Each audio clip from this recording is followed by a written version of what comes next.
വാചകത്തിൽ തന്നെ തുടങ്ങണം ഇലക്ഷൻ ചാനൽ. എന്നോടൊപ്പം രാഷ്ട്രീയ വിശകലനവുമായി ആർ കിരൺ ബാബുവും ചേരുന്നു.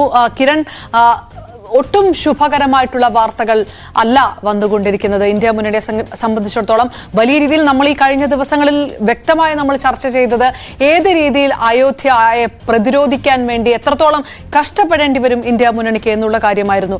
അയോധ്യയും അതിന്റെ പ്രതിരോധവും ഒക്കെ ഒരുപാട് ദൂരെയുള്ള കാര്യങ്ങളാണ്. ആദ്യം ഈ പാളയത്തിൽ ഏറ്റവും കൂടുതൽ സംശയം ഉന്നയിച്ചിരുന്നതും ആ ഒരു വിഷയത്തിൽ തന്നെയാണ്. ഇന്ത്യ മുന്നണിയിൽ അകത്ത് ഏത് രീതിയിൽ ഭിന്നിപ്പുണ്ടാകുമെന്നുള്ളത് തന്നെയാണ്.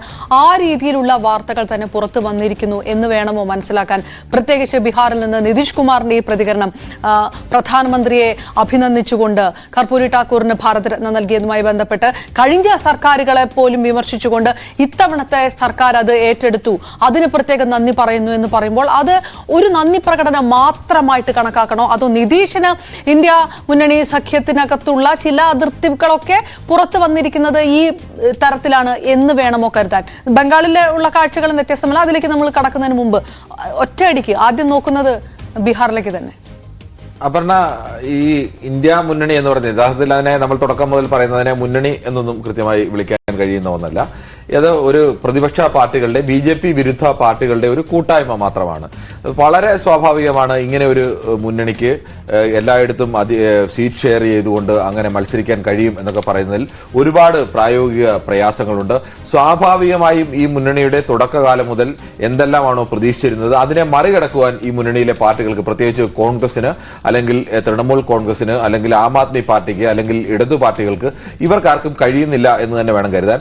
എല്ലാ സ്ഥലങ്ങളിലും, ഇന്ത്യയിലാകെയുള്ള സ്ഥലങ്ങളിലെല്ലാം നേരത്തെ പറഞ്ഞതുപോലെ 300 സീറ്റുകളിലേക്ക് 265 മുതൽ 75 വരെയുള്ള സീറ്റുകളിലേക്ക് കോൺഗ്രസ് കോൺസെൻട്രേറ്റ് ചെയ്ത് മത്സരിക്കുക, മറ്റു സീറ്റുകളെല്ലാം മറ്റു പാർട്ടികൾക്കായി വിട്ടുകൊടുക്കുക എന്നൊക്കെ പറയുമ്പോൾ BJP മുഖ്യ എതിരാളിയായി നിൽക്കുന്ന സ്ഥലങ്ങളിലല്ലാതെ മറ്റുള്ള സ്ഥലങ്ങളിൽ, ഇപ്പോൾ കേരളത്തിന്റെ ഒരു ഉദാഹരണം, അല്ലെങ്കിൽ പഞ്ചാബിന്റെ ഒരു ഉദാഹരണം, കേരളവും പഞ്ചാബിലും മുഖ്യ എതിരാളി BJP അല്ല. അവിടെ മത്സരിക്കുന്നത് ഇന്ത്യ മുന്നണിയിൽ തന്നെ പെടുന്ന രണ്ട് പാർട്ടികൾ തമ്മിലാണ്. അല്ലെങ്കിൽ കേരളത്തിലെ LDF പെടുന്ന പാർട്ടികളും UDF പെടുന്ന പാർട്ടികളും എല്ലാം ഇന്ത്യ മുന്നണിയുടെ ഭാഗമാണ്. പഞ്ചാബിലാണെങ്കിൽ സ്വാഭാവികമായും പ്രധാനമായും മത്സരം നടക്കുന്നത് ആം ആദ്മി പാർട്ടിയും കോൺഗ്രസും തമ്മിലാണ്. രണ്ടുപേരും ഇന്ത്യ മുന്നണിയുടെ ഭാഗമായി നിൽക്കുകയാണ്. അവിടെയൊക്കെ അങ്ങനെ പ്രത്യേകിച്ച് ഏതെങ്കിലും പാർട്ടികൾ മാറി മത്സരിക്കേണ്ട കാര്യമില്ല, ഒരുമിച്ച് അല്ലെങ്കിൽ ഇന്ത്യ മുന്നണിയായി മത്സരിക്കേണ്ട കാര്യമില്ല. പക്ഷെ ബംഗാളിലൊക്കെ അവസ്ഥ അങ്ങനെയല്ല. ബംഗാളിലടക്കമുള്ള മറ്റ് പല സംസ്ഥാനങ്ങളിലും ഒരുമിച്ച് മത്സരിച്ചാൽ ചിലപ്പോൾ റിസൾട്ടിൽ മാറ്റമുണ്ടാകാൻ സാധ്യതയുണ്ട്. ഇതെല്ലാം പറയുമ്പോഴും പ്രാദേശിക പാർട്ടികളെ സംബന്ധിച്ച് ഏറ്റവും പ്രധാനം ഏറ്റവും കൂടുതൽ സീറ്റ് അവിടേക്ക് വാങ്ങിയെടുക്കുക, സ്വന്തം സംസ്ഥാനത്ത് നിന്ന് ഏറ്റവും കൂടുതൽ സീറ്റ് നേടുക. അങ്ങനെയാണെങ്കിൽ മാത്രമേ ഇനി ഒരു ഇന്ത്യ മുന്നണി എന്ന് പറയുന്ന ഒരു സംവിധാനത്തിന്റെ അധികാരത്തിലേക്ക് കയറാനുള്ള ഏതെങ്കിലും സാധ്യതയുണ്ടോ?